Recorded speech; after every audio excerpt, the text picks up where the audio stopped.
Continuamos en VTV 24 horas y lo hacemos para hablar con Isabel Mellén, miembro de Álava Medieval Erdi Aroko Araba. Muy buenas, Isabel. Muy buenas. Bueno, vamos a hablar de Álava Medieval y pues qué mejor manera de empezar a hacerlo contándonos qué es Álava Medieval.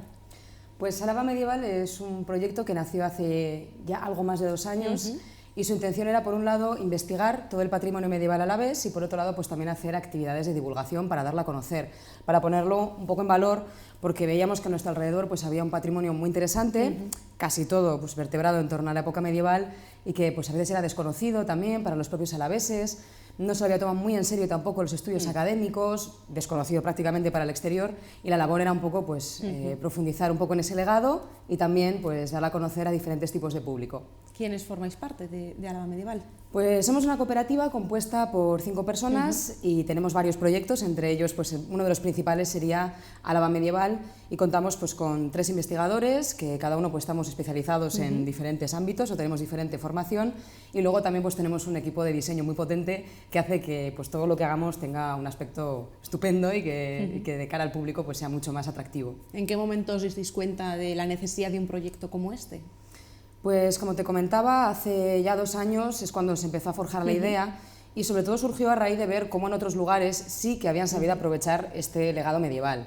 Sobre todo el tema del románico pues es muy popular en otras comunidades autónomas, en otras provincias, le saben sacar mucho partido, saben dinamizarlo haciendo actividades alrededor de él, y fijándonos un poco en esos modelos queríamos implantar algo similar en Álava.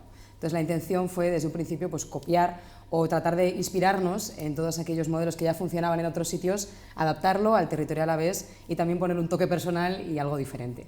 ¿Dónde está vuestra sede? Pues ahora mismo tenemos la sede del proyecto en el santuario de Estíbaliz, que es digamos, el proyecto que tenemos que más ilusión nos hace, es uno de los lugares que con más ahínco estamos investigando y estamos descubriendo bastantes cosas nuevas sobre él. Y bueno, pues hace más o menos casi 2 años, va a ser este verano, que estamos allí implantados, todo ello gracias primero a la comunidad benedictina que está en Estíbaliz, que nos recibió con los brazos abiertos, y luego también a una asociación que se llama Estíbaliz Coama, que habían creado el Centro de Interpretación del Románico en Álava y Treviño, que está justo al lado de la iglesia, y que ellos pues también nos abrieron las puertas de ese centro y nos posibilitaron que hiciéramos actividades en conjunto. Entonces desde entonces pues las 3 estamos intentando de nuevo revitalizar el santuario de Estíbaliz y hacer que la gente pues vuelva a subir como era costumbre anteriormente. Actualmente comentabas que estáis realizando 3 proyectos de investigación. Sí, uno de ellos sería, como te decía, el santuario de Estíbaliz, que claro, como hacemos allí las visitas guiadas, hacemos actividades en torno a ello, etcétera, pues sí que le estamos metiendo bastante tiempo y bastante empeño. Y de hecho, por ejemplo, hace poco fue premiado un artículo en la Fundación Sancho el Sabio dentro del certamen universitario 2017, que era precisamente sobre los orígenes de Estíbaliz. Entonces, bueno, ha tenido cierto reconocimiento ese proyecto de investigación. Por otro lado, también estamos investigando el tema de la pintura mural medieval que tenemos en Álava, que es pintura de color rojo, monocroma. Las más famosas serían quizá las pinturas de Alaiza, pero tenemos muchísimos más ejemplos por todo el territorio que estamos empezando a encontrar. Entonces, eso, por ejemplo, la semana que viene, el día 11 de abril, pues va a encontrar su plasmación en una conferencia que vamos a dar en la universidad. Entonces, allí comentaremos un poco esta primera panorámica que hemos hecho sobre la pintura roja alavesa, que es algo pues, bastante característico de este lugar. Y por último tenemos también otro proyecto abierto, que sería pues, la ciudad perdida, le hemos llamado, sobre patrimonio perdido de Vitoria-Gasteiz. Hemos empezado con el convento de San Francisco, porque es un lugar que supone una brecha abierta para los vitorianos. Se lamentó mucho su pérdida, la manera en que se perdió este monasterio, que tuvo sus orígenes en el siglo XIII y duró hasta 1930. Y bueno, toda esta investigación que estamos realizando se verá plasmada después de verano, tanto en una publicación, en un libro que estamos preparando entre los 3 investigadores, más luego también una exposición que tendrá lugar en Sancho el Sabio. En cuanto a esa conferencia del miércoles 11 de abril en el aula magna de la Facultad de Letras, vas a impartirla tú misma, ¿no? Sí. ¿Qué es la pintura mural roja? Pues tenemos que pensar que en la Edad Media, en contra de lo que pensamos hoy en día, no tenían la piedra a la vista, sino que todas las iglesias estaban pintadas, tanto por dentro como por fuera. Por fuera generalmente pues, había una capa de cal que aislaba la piedra y las iglesias por lo tanto eran de color blanco, no eran pétreas como las imaginamos hoy en día. Y en el interior pues, en general se consideraba que un edificio como hoy en día no estaba terminado hasta que se pintaban las paredes. Entonces la pintura roja es una manifestación que se encuentra en toda Europa, pero que hemos encontrado concretamente en Álava pues una cantidad de ejemplos que sobrepasan, creemos, pues la panorámica que existe en otros lugares. Son pinturas que tienen el fondo de color blanco, realizado con cal, y luego las pinturas que se realizan sería pues, con una pintura roja, que sería la más fácil de encontrar. Generalmente son óxidos de hierro y es la pintura más barata que existe. Entonces, sobre todo, se basa en crear siluetas sobre estas paredes y a veces también crear un falso despiece, es decir, pintar en la pared como si existieran los sillares, ¿no? Haciéndolos de forma pintada. Entonces, tenemos muchísimos ejemplos en Álava, como te decía, y además hemos establecido una primera división en categorías de cómo son estas pinturas, qué sentido tienen. Algunas de ellas tienen un sentido religioso, litúrgico, las que menos, y lo que más nos encontramos son pinturas pues, que parecen profanas o que tienen símbolos o imágenes que bueno, serían muy conocidas en la época medieval, pero que hoy en día nos cuesta un poquito más descifrar. ¿Y estas pinturas se encuentran a lo largo de todo el territorio de toda la provincia o se encuentran concentradas en una zona? Pues a lo largo de toda la provincia las que hemos encontrado. No descartamos encontrar muchas más, porque lo que suele ocurrir con estas pinturas es que generalmente se cubren con pinturas posteriores, con diferentes encalados. Lo único malo es que hay iglesias que se han rascado por completo todas las policromías y ahí se han perdido para siempre. Pero bueno, detrás de los retablos no descartamos que vuelvan a seguir apareciendo este tipo de pinturas que, como digo, están distribuidas en general por todo el territorio. ¿Y por qué piensas que estas pinturas son desconocidas? Generalmente es un tema al que pocos investigadores se han acercado. Nos estamos encontrando, al investigar un poco este tema, que han sido pocas las voces, a nivel internacional incluso, que han decidido hablar sobre esta pintura roja. Y eso que, como te decía, es una manifestación que se puede encontrar desde Turquía, desde Inglaterra, Francia, España, por ejemplo, en la zona de Soria hay unas cuantas, en la zona de Castilla y León, y es un tema que es incómodo en general para los historiadores, porque no se encaja dentro de la historia de los estilos. No son de estilo románico, como entendemos la pintura románica, tampoco son de estilo gótico, tal y como entendemos la pintura gótica, y además pues, son transversales a varios siglos. Se pueden encontrar desde el siglo XI hasta el siglo XV aproximadamente. Entonces es un tema bastante peculiar, incómodo, como te digo, y faltan las herramientas, quizá, para poder acercarse un poco a esa pintura. Entonces lo primero que hemos hecho ha sido una labor de catalogación, de decir pues, cuántas hemos encontrado, cuáles son las características básicas, una especie de clasificación de los diferentes elementos que aparecen y un intento de una primera aproximación a la iconografía en el caso que sea posible. Bueno, la gente que quiera que se acerque, ¿no? Ese Eso miércoles 11 de abril. También comentabas esa investigación en Estíbaliz, realizáis visitas allí, las realizáis durante todo el año. ¿Nos puedes contar un poco la gente que esté interesada en acudir a través de vuestra página web, puede acceder? Sí, en nuestra página web en general está toda la información de las actividades que realizamos, porque bueno, hacemos visitas guiadas a Vitoria, también hacemos a la Villa Muralla, Salvatierra Gurain, a las pinturas de Gaceo, de Alaiza, de Añoa, de Arbulo y también al santuario de Estíbaliz. Concretamente en el santuario de Estíbaliz hacemos visita guiada todos los sábados a las 5:30 de la tarde y el Centro de Interpretación del Románico en Álava estaría abierto de 5 a 7 y luego también tiene una apertura los domingos a la mañana de 11 a 1:30. Pero las visitas en principio para particulares serían los sábados y luego para grupos, pues fuera de horario, el resto del año sin ningún problema les podemos atender. Hablabas también de la tercera investigación, de ese patrimonio perdido en Vitoria-Gasteiz. ¿Hay mucho patrimonio perdido aquí?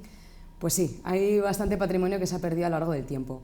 Quizá, como te decía, lo más reseñable serían los dos conventos, el de Santo Domingo y el de San Francisco, pero a mí también me duele especialmente la iglesia de San Ildefonso, que fue la primera iglesia gótica que hubo en Vitoria y que fue fundada por Alfonso X el Sabio personalmente.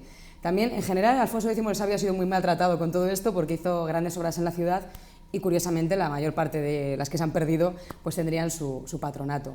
Y bueno, es un tema que nos dimos cuenta de que interesaba bastante porque el año pasado estuvimos realizando unas visitas guiadas especiales durante la temporada de verano, pensadas sobre todo para gente de Vitoria, en las que recorríamos o intentábamos recrear esa ciudad perdida.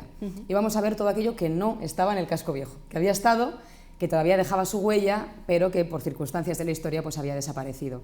Y la verdad es que el tema gustó bastante. La gente se sorprendió mucho al encontrar todavía pues, escondidas en las calles algunos restos de todo aquel patrimonio que había sido fundamental además para la ciudad y que se había perdido pues, sobre todo por motivos como la guerra, la especulación inmobiliaria, la idea de progreso, que pensando que todo eso es antiguo y no merece la pena, etc. Entonces yo creo que es una gran pérdida y que hay que recuperar no solamente lo que ya tenemos, sino todo aquello que tendría que haber seguido estando aquí. Entre los ciudadanos existe desconocimiento sobre la riqueza que tenemos en cuanto al patrimonio medieval en nuestra provincia. Absolutamente. Sí, nos damos cuenta de que hay gente que incluso vive rodeada de ese patrimonio. Cuando vamos a los pueblos a conocer esas iglesias o esos palacios que todavía quedan, la gente del pueblo a veces se sorprende y dice, pero ¿cómo vais a ver la iglesia, ¿no? ¿Qué tiene esto de valor? Cuando nadie le ha prestado nunca atención, ¿no? Entonces, sí somos bastante ignorantes, yo la primera también, que estamos investigando precisamente por eso, para conocerlo cada día más. en este sentido. Y sobre todo nos gusta hacer actividades más que de cara al turismo o de cara a visitantes extranjeros o que vienen de fuera de la provincia, que también, sobre todo para gente de Álava, porque creo que lo primero es importante conocer lo que tenemos, valorarlo, respetarlo, ponerlo en valor y luego ya lo sabremos vender nosotros mismos al exterior. Pero hay que hacer las cosas por orden y lo primero sería trabajar con la gente que está viviendo y conviviendo con ese patrimonio. En las visitas que organizáis, en las excursiones, ¿la mayoría de la gente que se acerca son alaveses y alavesas? Sí, la mayor parte sí, aunque sí que es verdad que estamos encontrando mucha gente de las provincias limítrofes. Mucha gente que viene de Navarra, que está pendiente de nuestras actividades y cuando le cuadra la fecha o puede, se acerca igual a alguna conferencia, alguna excursión, alguna visita guiada. Cada vez tenemos más gente de Guipúzcoa interesada, de Vizcaya, algunos de La Rioja, entonces vamos teniendo poco a poco pues un sustrato de gente que no solamente procede de Álava, sino que también de los alrededores. Para conocer ese patrimonio, una de las cosas más importantes, ¿no?, es la promoción y sobre todo por parte de las instituciones. ¿Están implicadas las instituciones en la promoción del patrimonio medieval de Álava? Pues en algunos aspectos sí, como por ejemplo la Catedral de Vitoria, pero en otros todavía queda mucho camino por recorrer. Como nosotros nos dimos cuenta también de que pues, ni siquiera había puesto en un plano dónde está ese patrimonio repartido, ¿no?, creamos el año pasado, en verano, la guía del románico en Álava y Treviño. Es una guía pensada pues, para todo tipo de públicos, no hace falta saber nada de historia del arte ni de historia, y simplemente lo que pretende es ubicar un poco a través de una serie de rutas que hemos creado dónde están esos templos, cuáles son sus características principales y que eso sirva también como punto de partida para el visitante que viene de fuera. Entonces, eso también ha servido para poner en el mapa, como decía, el patrimonio medieval alavés, pero también a partir de nuestra página web se puede profundizar un poquito más en todo ese patrimonio y su ubicación. Pero bueno, instituciones yo creo que cada vez se van sumando más esta iniciativa de forma tímida, pero creo que falta el impulso definitivo. Y en cuanto a la conservación de ese patrimonio, ¿hay implicación por conservarlo? Pues por parte institucional, a ver, hay bastante implicación. Hay un acuerdo entre el Obispado y Diputación para realizar ciertas intervenciones. Sí que es verdad que el patrimonio que tenemos es ingente, es una barbaridad. Entonces, pues a veces solamente da para hacer una intervención de emergencia, como si hay goteras, cambiar el tejado, y se deja lo demás todavía por pendiente, ¿no? Sin embargo, bueno, a pesar de que en general podemos decir que está cuidado o se procura cuidar, nos hemos encontrado con ejemplos muy dramáticos. Al entrar en ciertas iglesias en las que vemos que todo eso pues, ha tenido humedades durante muchísimo tiempo, está sin restaurar o no tiene sistemas de seguridad, se roban las campanas, etc. O algunos incluso directamente se utilizan como almacén agrario. Iglesias que incluso todavía conservan policromías en su interior, etc. Entonces, bueno, yo creo que todo se puede mejorar, siempre se podría ir a más. Y la suerte que tenemos es que en general, también por voluntad de los propios vecinos, pues cuando ven un error, un problema en su iglesia, pues también avisan a las instituciones y en general están más o menos bien. También tenéis programada una excursión para este sábado 7 y el domingo 8 de abril, el románico de Gorbei Aldea. ¿En qué consiste esta salida? Pues todas las salidas que realizamos hacemos una al mes, siempre va a ser el primer fin de semana de mes. Empezamos haciendo solamente los sábados, pero debido a la demanda, pues ahora tenemos que hacer sábado y domingo, porque se llena cada día un autobús. Y siempre pues la norma es que vamos a conocer 3 localizaciones diferentes. En este caso vamos a la zona de Gorbei Aldea a conocer pues, los restos románicos de algunas de las iglesias. Hemos seleccionado Miñano Menor, Ondategui y Gopegui. Iremos también con un experto, que es Íñigo Esquerra, es un colaborador nuestro habitual, que es arquitecto e historiador de la construcción, y como estas 3 iglesias pues, tienen una particularidad en común, que son pues, las bóvedas, algunas de ellas pues, son un poco diferentes a lo que estamos acostumbrados, pues él, que es experto, nos va a explicar algunos detalles, nos va a dar unas pinceladas sobre esas particularidades que tienen estas iglesias. Pero básicamente el esquema es el mismo, excursión de una mañana, conocer 3 lugares y aprovechamos también para dar un hilo conductor a esa visita. No solamente vemos pues, la iglesia A, B, C, sino que nos gusta que eso nos permita conocer o adentrarnos un poco más en el patrimonio, en la historia medieval, en la liturgia, en las costumbres, etc. Este tipo de excursiones tienen un precio diferente para los socios que para los no socios, ¿no? Eso es, tenemos un programa de socios que funciona bastante bien, es gente que nos acompaña en casi todo lo que hacemos. Y bueno, para ser socio es una cuota de 35 euros al año y hay un 20% de descuento en todas las actividades que realicemos de Álava medieval, en el merchandising, en las visitas guiadas, en todo aproximadamente. Y bueno, pues sería para ellos un precio de 16 euros y tendrían prioridad a la hora de apuntarse a las excursiones, porque como digo, ahora las plazas vuelan. Y luego para los no socios sería 20 euros. Y también incluye pues, el servicio de autobús, el servicio de guía y un almuerzo a mitad de camino en el que pues, paramos para reponer fuerzas y tomamos un pincho y la consumición que cada uno quiera. por ejemplo, para estas excursiones que tenemos ya este fin de semana, ¿están ya completas? Pues nos quedan muy poquitas plazas para el domingo. Como ha coincidido un poco con la Semana Santa, lo habitual es que se llenen, pero al ser justo la semana después de Semana Santa, pues nos quedan, 5 o 6 plazas libres, que animo a la gente también, si se interesa participar, pues que se dé prisa porque generalmente vuelan. Y para apuntarse, ¿cómo tienen que apuntarse? Pues en nuestra página web viene toda la información, se puede hacer a través de nuestro correo electrónico, que es contacto@alavamedieval.com, o a través de nuestro teléfono, que estaría, como digo, referido en la página web. Para ir terminando, me gustaría que nos hicieras un balance de estos 2 años con este proyecto. Pues el balance para mí ha sido muy positivo, sobre todo en cuanto se refiere a la cuestión de Estíbaliz. Estíbaliz, cuando llegamos, era un lugar que estaba pues, un poco desolado, ya no subía la gente, estaba todo cerrado. Abrimos el bar, que también es una cosa que ha impulsado bastante el cerro, y ahora pues como trabajamos allí lo vemos a diario, como cada vez sube más la gente, se empieza a poner en valor, empezamos a ver que desde otros lugares de fuera de la provincia se empieza a hablar también de Estíbaliz, y la propia gente de aquí se empieza a acordar, ¿no?, de la importancia del lugar. Yo creo que ese ha sido uno de los grandes logros que hemos tenido. Y el segundo también, involucrar a tanta gente que, como digo, se apunta a casi todas las actividades que hacemos y hace que todo sea un éxito. O sea, sin ese sustrato de gente que está ahí apoyándonos y que le interesa todo esto, obviamente no habría proyecto. Y ya que para terminar, ¿qué necesidades tiene el territorio? ¿Cuál es vuestro objetivo de aquí en adelante? Promocionarlo todo mucho más, y también tenemos pensados algunos proyectos que bueno, subsanen un poco el problema que nos encontramos al ir a estas iglesias, que es que generalmente están cerradas.